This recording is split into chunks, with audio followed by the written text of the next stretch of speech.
Entre abejas, aprendiendo de la apicultura con pasión.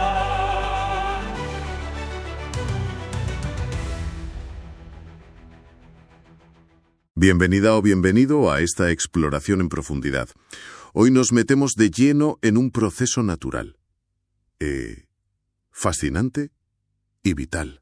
La polinización. Y nos vamos a centrar sobre todo en el papel de las abejas, que es, insustituible. Vamos a basarnos en un texto bastante completo. La polinización y el papel vital de las abejas. La idea es entender bien por qué es tan crucial este proceso, cómo lo hacen las abejas exactamente, el impacto que tienen, tanto ecológico como económico, las amenazas que hay y qué se puede hacer, claro. Se dice mucho eso de que sin abejas no hay vida. Vamos a ver cuánto hay de cierto en eso. Vale, vamos a empezar por lo básico, ¿no? A ver, ¿qué es exactamente la polinización? Suena sencillo, pero seguro que tiene su miga. Pues sí, tiene lo suyo.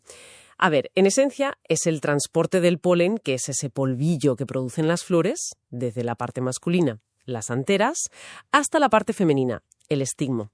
Ese es el primer paso para que haya fecundación y luego se formen frutos y semillas. Entiendo. ¿Sin ese transporte? Sin ese transporte, muchas plantas simplemente no podrían reproducirse. Se corta el ciclo. Y no todas lo hacen igual, ¿verdad? He leído que hay como 2 estrategias principales. Exacto. Está la autopolinización, que es cuando la planta se apaña sola, por así decirlo. El polen fecunda óvulos de la misma flor o de otras flores en la misma planta. El tomate, el trigo, son ejemplos de plantas que tiran mucho de esto. Pero luego está la polinización cruzada.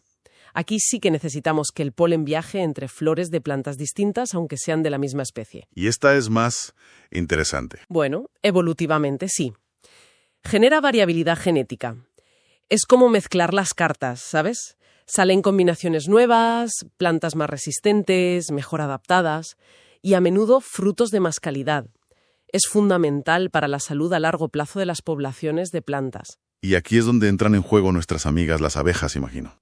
Justo ahí. Son las grandes mensajeras para la polinización cruzada. Piensa que una sola abeja puede visitar miles de flores al día. ¡Miles! Miles. Y mientras va de flor en flor buscando comida, su cuerpo, que es peludito, se llena de polen. Al visitar la siguiente flor, deja parte de ese polen y recoge otro. Es un intercambio constante que facilita esa mezcla genética tan valiosa. Sin ellas, la diversidad de muchas especies vegetales caería en picado. Aunque ellas no son las únicas transportistas de polen, ¿no? Hay más formas. Cierto, cierto. La naturaleza tiene más recursos. Están los agentes abióticos, los que no están vivos, el viento, por ejemplo. Ah, claro. El viento es súper importante para plantas como los cereales, los pinos, que sueltan nubes de polen muy ligero. El agua también puede polinizar algunas plantas acuáticas, aunque es menos común. ¿Y los agentes vivos? Además de las abejas. Hay un montón. Muchos insectos. Mariposas, polillas, escarabajos, incluso algunas moscas. También aves como los colibríes en América, que son clave. ¿Murciélagos también? Sí, algunos murciélagos que comen néctar también polinizan ciertas flores, sobre todo tropicales y nocturnas. Pero si hablamos de eficiencia, de volumen de trabajo, las abejas melíferas, la famosa Apis mellifera, se llevan la palma, vamos. ¿Y por qué ellas son tan eficientes? ¿Qué las hace especiales? 40.000 obreras recolectoras. 40.000. Vaya ejército. Totalmente. Segundo, su comportamiento. Son muy fieles a un tipo de flor mientras está floreciendo. Van a esa flor una y otra vez. Eso se llama constancia floral y asegura que el polen adecuado llegue a la flor adecuada. Ah, qué interesante. Y tercero, su capacidad de trabajo. Se estima que una colonia puede visitar millones de flores en un solo día. Son verdaderas máquinas. Por eso hay una conexión tan fuerte entre apicultura, agricultura y ecología. No son cosas separadas, ¿sabes? Están totalmente conectadas. Millones de flores al día por colonia. Es que la cifra cuesta visualizarla. ¿Y cómo es ese proceso cuando la abeja llega a la flor, paso a paso? Pues es como una danza muy bien ensayada por la evolución. Primero la flor tiene que atraer a la abeja, con colores llamativos, con aromas y sobre todo ofreciendo recompensas. néctar, que es azúcar, energía pura para la abeja. La gasolina. Eso es. Y polen, que son proteínas, el alimento para las crías en la colmena. Vale, la flor pone el cebo. Exacto. La abeja pica, aterriza y mientras está libando el néctar o recogiendo polen con sus patas, su cuerpo peludo roza las anteras y se impregna de polen. Se queda como rebozada. Como si se pasara por harina, pero de polen. Algo así, sí. Y luego vuela otra flor de la misma especie. Al posarse de nuevo, parte de ese polen que lleva pegado roza el estigma, que es pegajoso y está preparado para recibirlo. Y ahí ocurre la magia. Ahí empieza. Si el polen es compatible, germina, crece un tubito llamado tubo polínico hasta el óvulo y ¡zas! Fecundación. Y de ahí ya se desarrollará el fruto con sus semillas dentro. Pero lo curioso es que la abeja no lo hace pensando, voy a ayudar a la planta a reproducirse. Lo hace por ella misma, ¿no? Totalmente. Es un ejemplo de libro de simbiosis mutualista, un beneficio mutuo. La abeja consigue su alimento, su energía y proteínas. La planta consigue que la polinicen y pueda reproducirse. Las dos ganan. Un pacto perfecto. Sí. Una colaboración que funciona de maravilla y que además sostiene ecosistemas enteros. Es increíblemente eficiente. Y esas consecuencias van mucho más allá de la flor y la abeja. Hablamos de un pilar ecológico. Fundamental, sí. Sin una polinización eficaz, sobre todo la que hacen los animales, la biodiversidad vegetal se iría al traste. Muchísimas especies de plantas silvestres dependen de ella. Si ellas fallan... Efecto dominó. Efecto dominó total. Piensa.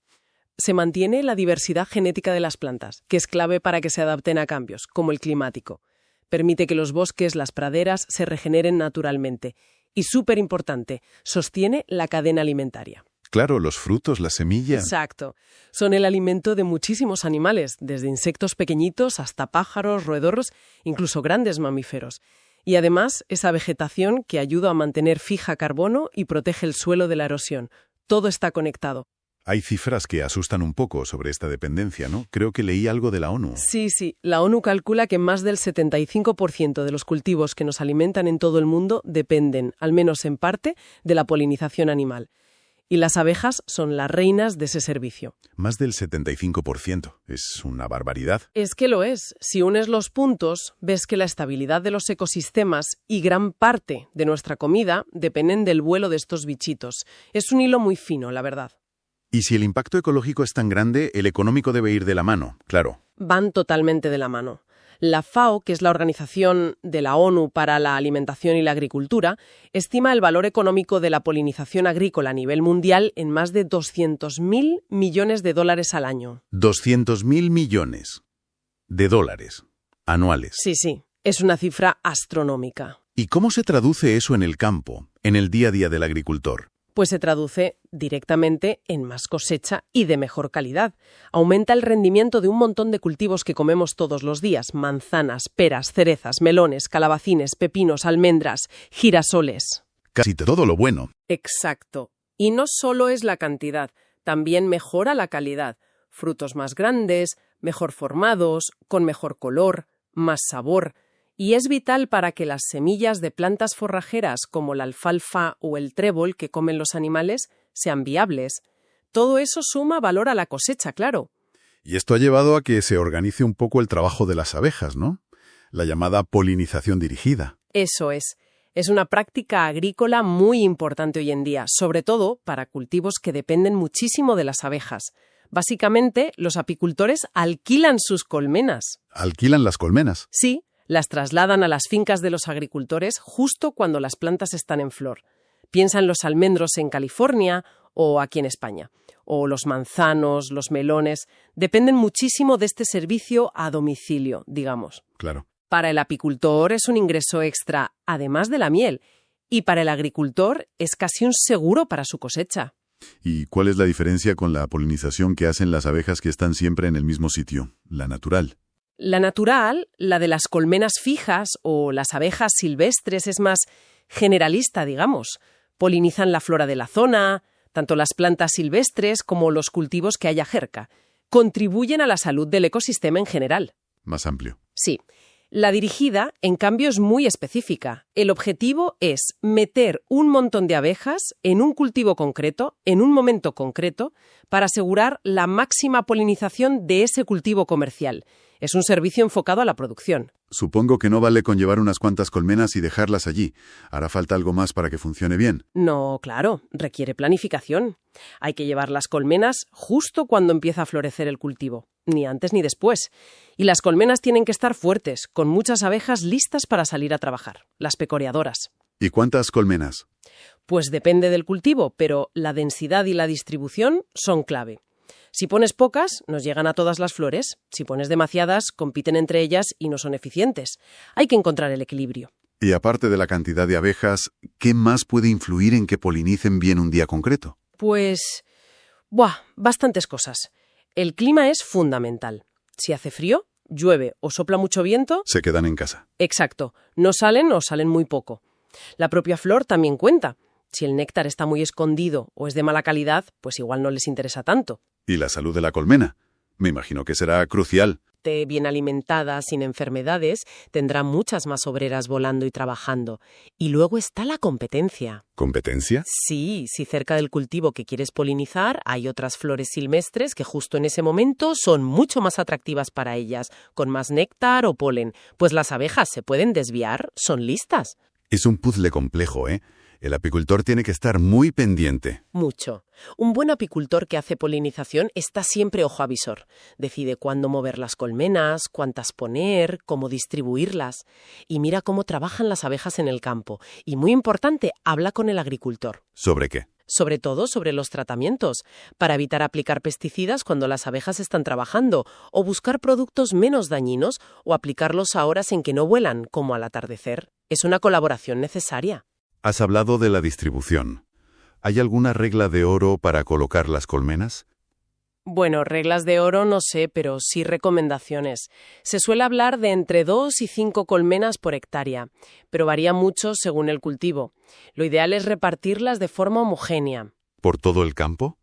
A menudo se ponen en grupitos pequeños, en los bordes o incluso dentro si es una finca grande, separadas unos 30-50 metros, para que cubran bien toda la zona.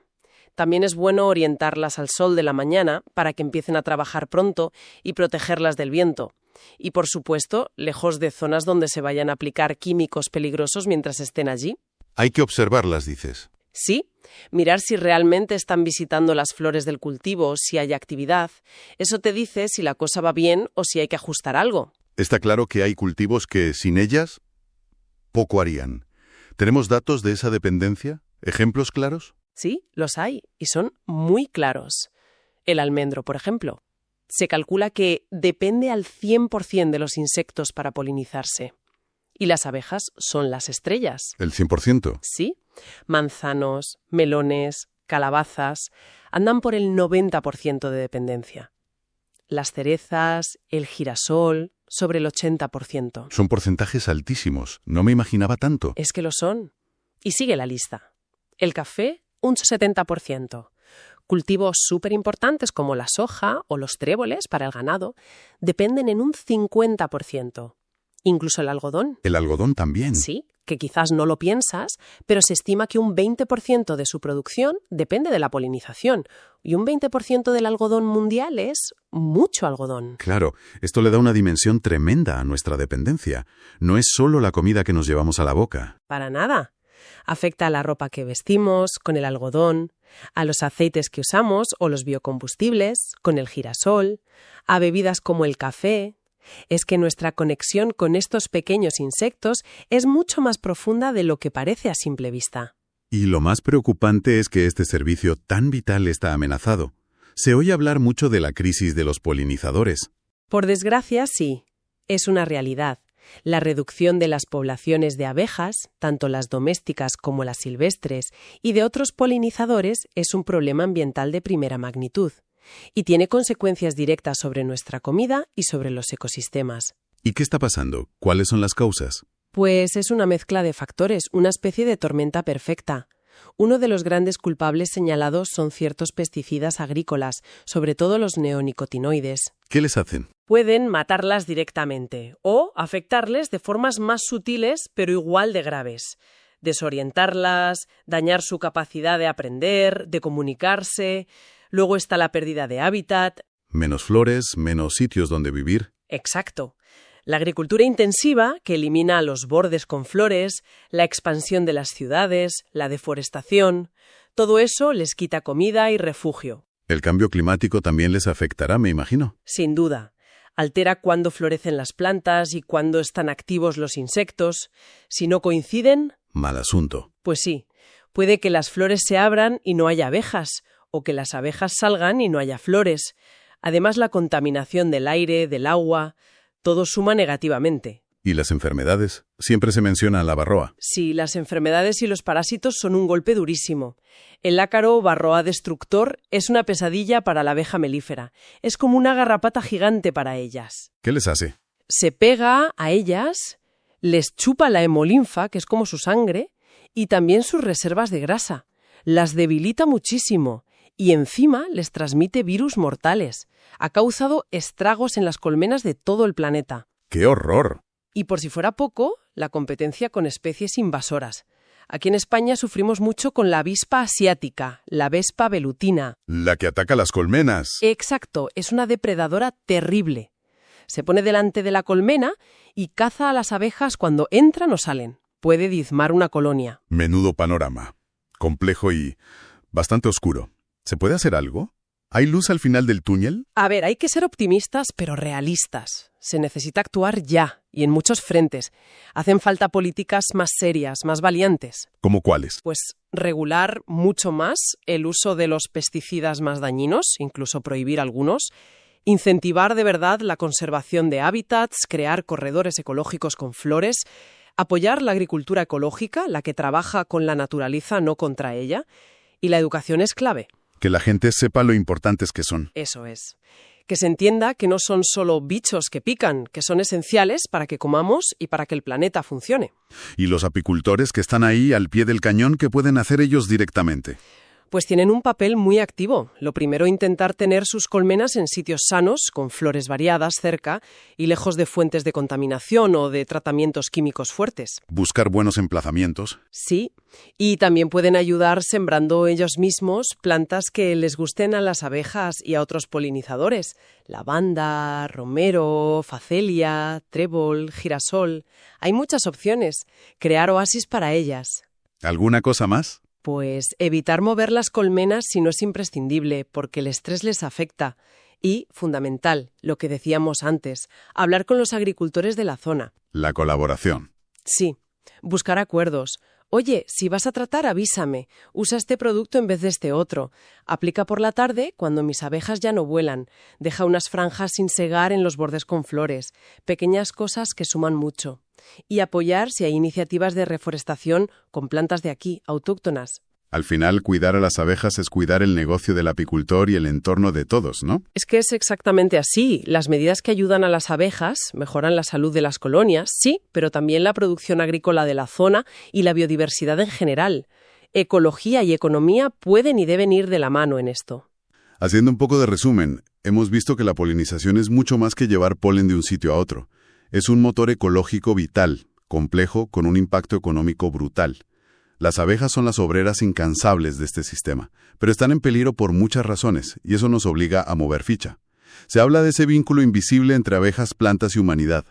En el fondo, ¿qué significa todo esto? Pues significa que estamos todos en el mismo barco, mucho más de lo que pensamos. Proteger a las abejas y a todos los polinizadores no es solo una cuestión de conservar la naturaleza por bonita, es que es invertir en nuestra propia comida, en la salud de los ecosistemas que nos dan aire, agua, en un futuro más seguro para todos. El apicultor, visto así, no es solo alguien que saca miel, es un guardián. Un cuidador de un proceso esencial para la vida. Y para terminar, como siempre, una reflexión para darle una vuelta. Hemos visto esta red tan delicada de la que dependemos tanto. Más allá de lo que hagan los apicultores, ¿qué cambios, individuales o colectivos, podrían ser los más potentes para proteger a nuestros polinizadores y asegurar que nuestros sistemas alimentarios y naturales sean fuertes?